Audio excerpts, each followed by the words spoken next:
O Grande Conflito, capítulo 30. O pior inimigo do homem e como vencê-lo.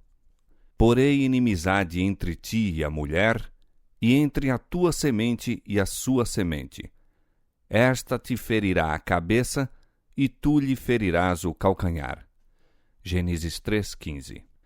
A sentença divina pronunciada contra Satanás depois da queda do homem foi também uma profecia abrangendo todos os séculos até ao final do tempo e prefigurando o grande conflito em que se empenhariam todas as raças dos homens que vivessem sobre a terra. Deus declara: porei inimizade. Esta inimizade não é entretida naturalmente. Quando o homem transgrediu a lei divina, sua natureza se tornou má, e ele ficou em harmonia com Satanás e não em desacordo com ele. Não existe, por natureza, nenhuma inimizade entre o homem pecador e o originador do pecado. Ambos se tornaram malignos pela apostasia.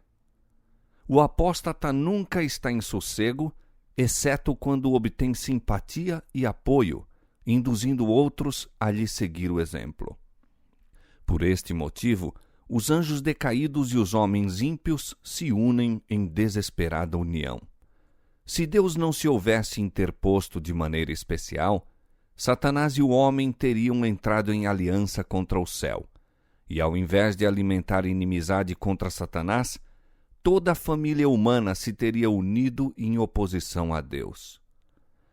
Satanás tentou o homem a pecar, assim como fizera com que os anjos se rebelassem, para deste modo poder conseguir cooperação em sua luta contra o céu.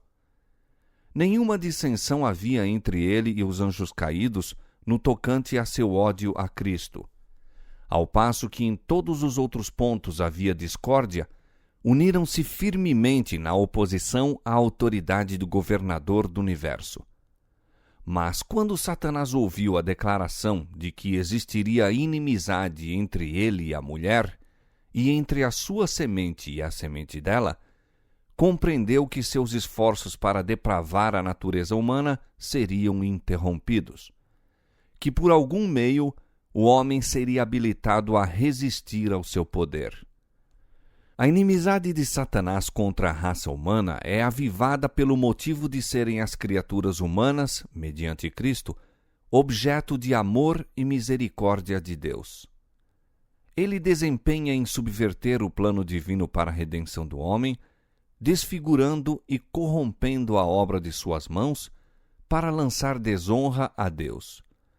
Deseja dar origem a pesares no céu e encher a terra de desgraças e desolação. E aponta para todo este mal como resultado da obra de Deus ao criar o homem. É a graça de Cristo implantada na alma que cria no homem a inimizade contra Satanás.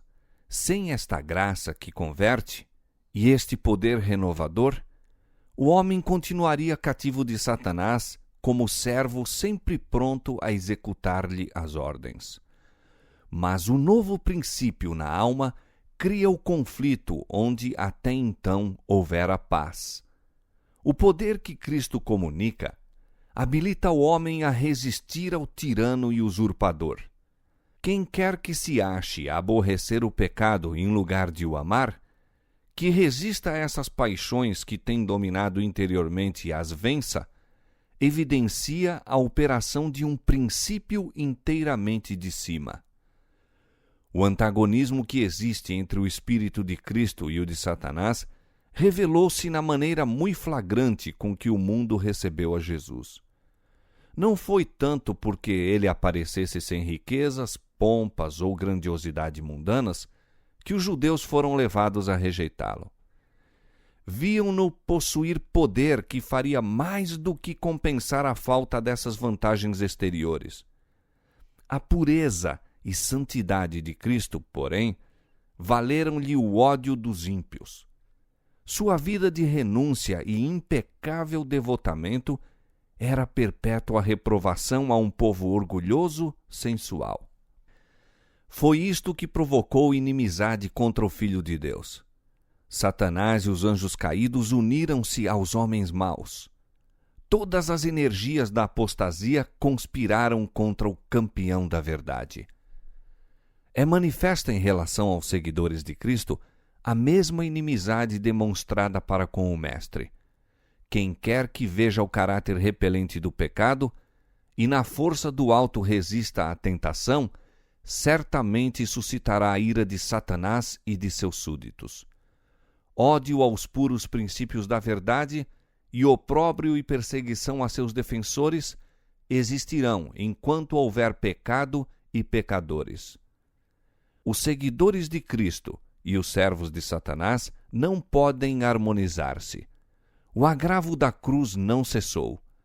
Todos os que piamente querem viver em Cristo Jesus padecerão perseguições. 2 Timóteo 3:12. Sob a direção de Satanás, os seus agentes estão constantemente a trabalhar a fim de estabelecer a sua autoridade e erigir o seu reino em oposição ao governo de Deus. Com esse fito, procuram enganar os seguidores de Cristo e desviá-los de sua fidelidade. Semelhantes a seu chefe, interpretam mal e pervertem as Escrituras para realizar seu objetivo. Assim como Satanás se esforçou para lançar a ignomínia sobre Deus, seus agentes procuram fazer mal ao povo do Senhor. O espírito que matou a Cristo impele os ímpios a destruir seus seguidores. Tudo isto está prefigurado naquela primeira profecia: porém inimizade entre ti e a mulher, e entre a tua semente e a sua semente. E isto continuará até ao final do tempo. Satanás conjuga todas as forças e arremessa ao combate todo o seu poder. Por que não encontra ele maior resistência? Por que são os soldados de Cristo tão sonolentos e indiferentes? É porque entretêm tão pouca verdadeira comunhão com Cristo. Porque se acham tão destituídos de seu espírito. O pecado não lhes é repelente e aborrecível como era a seu mestre. Não o enfrentam como fazia Cristo, com resistência decidida e resoluta. Não se compenetram do grandíssimo mal e malignidade do pecado e estão cegos tanto a respeito do caráter como do poder do príncipe das trevas.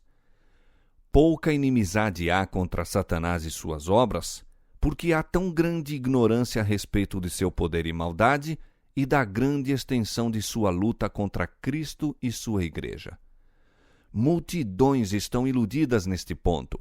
Não sabem que seu inimigo é um poderoso general que domina a mente dos anjos maus e que, com planos bem elaborados e hábeis artifícios, está a guerrear contra Cristo para impedir a salvação das almas.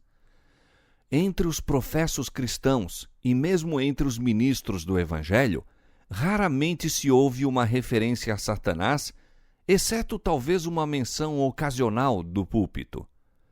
Não tomam em consideração as evidências de sua atividade e êxito contínuos.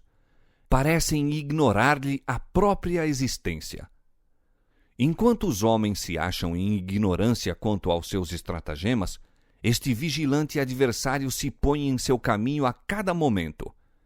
Intromete-se em cada compartimento do lar, em toda a rua de nossas cidades, nas igrejas, nos conselhos nacionais, nos tribunais de justiça, confundindo, enganando, seduzindo, arruinando por toda a parte a alma e o corpo de homens, mulheres e crianças, desmembrando famílias, semeando ódios, rivalidade, contenda, sedição, assassínio. E o mundo cristão parece olhar estas coisas como se Deus as tivesse designado e elas devessem existir. Satanás está continuamente procurando vencer o povo de Deus, derribando as barreiras que o separam do mundo. O antigo Israel foi enredado no pecado quando se aventurou à associação proibida com os gentios. De modo semelhante, se transvia o Israel moderno. O Deus deste século cegou o entendimento dos incrédulos para que lhes não resplandeça a luz do Evangelho da glória de Cristo, que é a imagem de Deus. 2 Coríntios 4:4. Todos os que não são decididos seguidores de Cristo são servos de Satanás. No coração não regenerado, há amor ao pecado e disposição para acariciá-lo e desculpá-lo. No coração renovado, há ódio e decidida resistência ao pecado. Quando os cristãos escolhem a sociedade dos ímpios e incrédulos, expõem-se à tentação. Satanás esconde-se das vistas e furtivamente estende sobre os olhos deles seu véu enganador. Não podem ver que tal companhia é calculada a fazer-lhes mal. E ao mesmo tempo em que constantemente vão assimilando o mundo, no que respeita ao caráter, palavras e ações, mais e mais cegos se tornam. A conformidade aos costumes mundanos converte a igreja ao mundo, jamais converte o mundo a Cristo. A familiaridade com o pecado inevitavelmente o fará parecer menos repelente. Aquele que prefere associar-se aos servos de Satanás, logo deixará de temer o Senhor deles. Quando, no caminho do dever, somos levados à prova, como foi Daniel na corte do rei, podemos estar certos de que Deus nos protegerá. Mas se nos colocamos sob tentação, mais cedo ou mais tarde cairemos. O tentador frequentemente opera com muito êxito por meio daqueles de quem menos se suspeita estarem sob o seu domínio. Os possuidores de talento e educação são admirados e honrados, como se estas qualidades pudessem suprir a ausência do temor de Deus ou torná-los dignos de seu favor. O talento e a cultura, considerados em si mesmos, são dons de Deus. Mas quando se faz com que eles preencham o lugar da piedade, e quando, em vez de levar a alma mais para perto de Deus, a afastam dele, tornam-se então em maldição e laço. Prevalece entre muitos a opinião de que tudo que se mostra como cortesia ou polidez deve, em certo sentido, pertencer a Cristo. Nunca houve erro maior. Estas qualidades deveriam aformosear o caráter de todo crente, pois exerceriam influência poderosa em favor da verdadeira religião. Mas devem ser consagradas a Deus, ou serão também um poder para o mal. Muito homem de intelecto culto e maneiras agradáveis, que se não rebaixaria ao que comumente é considerado um ato imoral, não passa de instrumento polido nas mãos de Satanás.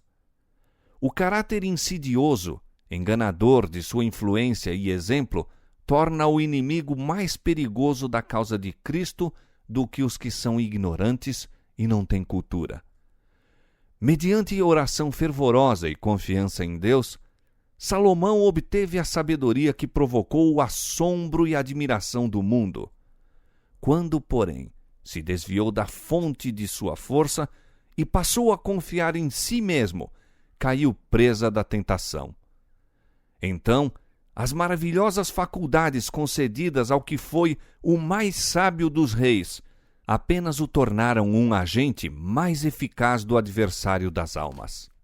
Conquanto Satanás procure constantemente cegar a mente dos cristãos para este fato, jamais se esqueçam eles de que não têm que lutar contra a carne e o sangue, mas sim contra os principados, contra as potestades, contra os príncipes das trevas deste século, contra as hostes espirituais da maldade nos lugares celestiais. Efésios 6:12.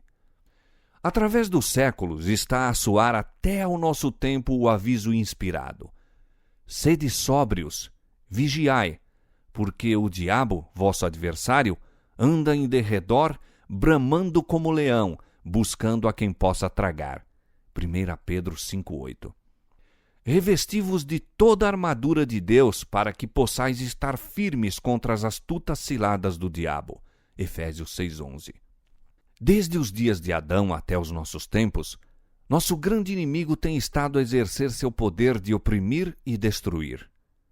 está hoje a preparar-se para sua última campanha contra a Igreja. Todos